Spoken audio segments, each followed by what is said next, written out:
Christine Dunbar from speechmodification.com, and this is my Smart American Accent Training. In this video, we'll look at the words sing, sang, sung, song, and tongue, and help you to pronounce them easily and correctly in American English. We will also probably look at some other words with these ing, ang, ong endings to help you get those different vowel sounds together with that ng sound.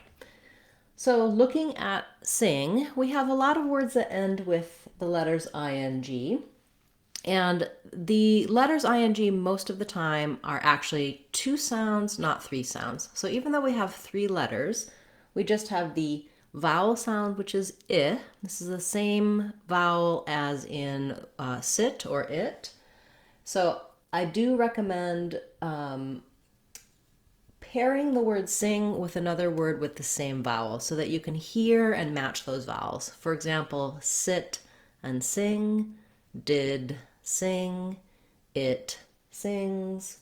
That will help you to hear and correct and use that I vowel. If you need more help for understanding what the symbols mean, what those vowel sounds are, you can use my vowels playlist or my Sounds of English course on speechmodification.com. Goes through every sound of English, every vowel, helps you understand the spelling, the sounds, the symbols, and what words those vowels are in. So I highly recommend that. You can get it on speechmodification.com. So in sing, we have these three letters, but the letters ng actually just make one sound, So sometimes people see the N and the G and they think they're making an N and a G sound, but there's no N sound in sing. It's not sin, g. There's no N, there's no G. We just make an ing, which is lifting the back of the tongue.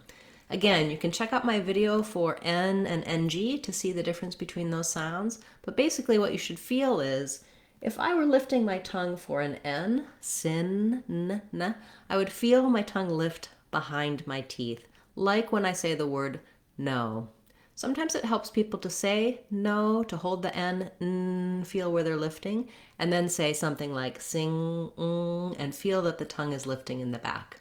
If you can't feel that, try saying the word sink, sink, and feel where your tongue lifts when you do that K sound, or say the word cook, cook, and see if you can feel that lifting, because where you lift for the NG, sink, is just slightly in front of where you lift for the K. So the tongue is lifting in the middle of the mouth rather than behind the teeth like for the N. Interestingly, sink, again, is not an N and a K, but it's actually an NG sound and a K, sink. I don't say sink. I talk about this in detail in my video for the words thin, thing, and think. It helps you kind of walk through spelling and sounds when it comes to the N and the NG sounds.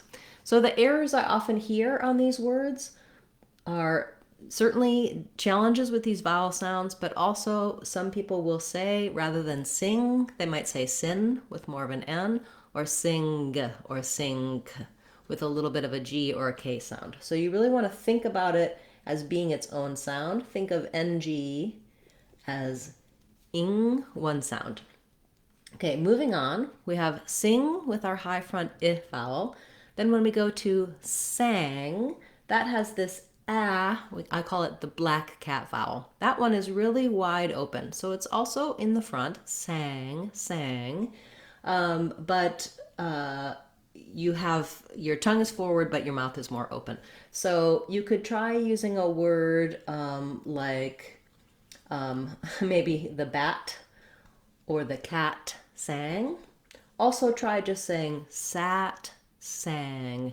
You'll hear that when I say sang versus sat, I'm more open on the sat. It is the same vowel, but that NG affects how I make the vowel. So when I say sat, I can be very open. When I say sang, sang, my vowel is a little bit nasalized. And so my NG sound that's coming up affects how I make that vowel. I can say sang, but that would make an extra little glide sound. So just know that compared to sat, sang might be a little bit more closed and definitely more nasal. And then when we come to sung, we have the vowel schwa, the sound in that vowel. And you could pair it with something like the word someone, because some and one both have that same schwa vowel. Someone sung. Your tongue is going to be central, more relaxed, and your mouth is not too open. So watch out. You don't want to go, when you're saying something like sung, you don't want to go to sa, song. You want to avoid that ah vowel, but stay in your sound. So someone sung. The cat sang.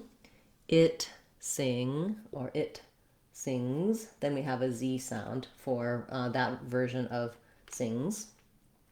Moving to song, song. This one is closer to that ah vowel I was talking about, but we use, rather than an open vowel here, we are a little bit rounded. The ah vowel, which is written like this. Sometimes we spell it like the letters AW. So a good one for this would be I saw a song, because when you say saw, often it's easier for you to get that rounding and to make that ah vowel. And then when you have to close to the NG, song, song, again, you have that nasal lifting of the tongue for the NG sound. So I saw the song. I included tongue on here because it was requested by a Facebook viewer, and I wanted to make sure that I covered that request. If you have a request for a word or words you'd like to see as part of this word of the days, feel free to leave that in the comments.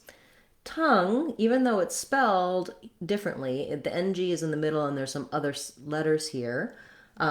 Letter O actually says schwa. So tongue and sung are rhymes. So you can try, I sung with my tongue. Or if you're just wanting to get that vowel, again, you can do someone's tongue or some tongues. When it's plural, it becomes a Z sound. Same with songs, becomes a Z, songs. Songs are, tongues are, sings it. I'm modeling moving from that Z into a vowel that might help you get the voicing for the Z sound. Okay, so there's lots of other words that fall in this category. We have, for example, ring, rang, rung, wrong. There's another interesting spelling. We have not hing, but we have hang and hung. We have thing, think, thank. We don't have thunk. Anyway, those are NG plus K. But you get the idea that if you notice that sang or song or sung is difficult for you, you can find other words in that family that have that same vowel and that same NG sound, and that might help you generally to correct those categories. Knowing which sounds are challenging for you can be hard to know. Some of you are aware, it's obvious maybe that the TH sound or the R sound is difficult because it's not in your native language. Vowel sounds are a little trickier to know which ones you're looking for because of how they're spelled. So it is a great idea to get a strong foundation in all of the sounds of English. Another recommendation I have is that when you go to speechmodification.com, our website, on our store page we have some free downloads that will show you which sound patterns you're likely to have, which error patterns, based on your native language. So you can look up if you're a German speaker, a Spanish speaker, Mandarin, you can see, oh, okay, I probably make these changes or these substitutions.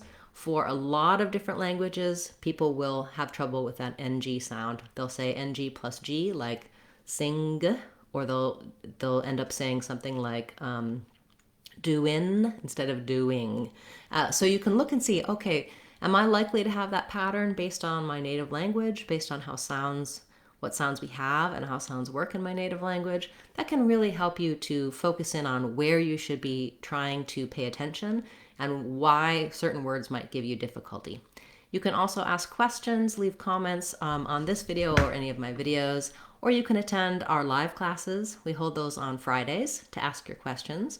You type your questions in the chat and I'll answer them for you live. That's every Friday at 12 o'clock Seattle time, 3 o'clock Eastern time on our YouTube channel, Speech Modification Seattle. It's a great way to get a little bit of focused help and to understand a little bit more what you're struggling with in terms of pronunciation and accent, so I highly recommend it. Thanks everyone who has been attending class, who has been leaving me comments, questions, and suggestions. I really appreciate it. If you've made a request for a video, it is on the way. I'm just working my way through the list slowly, so you might have a little bit of a wait yet, but do keep asking because your requests and suggestions really help me know what to cover in class. Thanks everyone for being a part of class today, and I look forward to seeing you again in tomorrow's Word of the Day class and on Friday for our live class. I'm Christine Dunbar from speechmodification.com. Remember, if you want to sound like a native speaker, you can do it. speechmodification.com. Bye everyone. Thanks so much.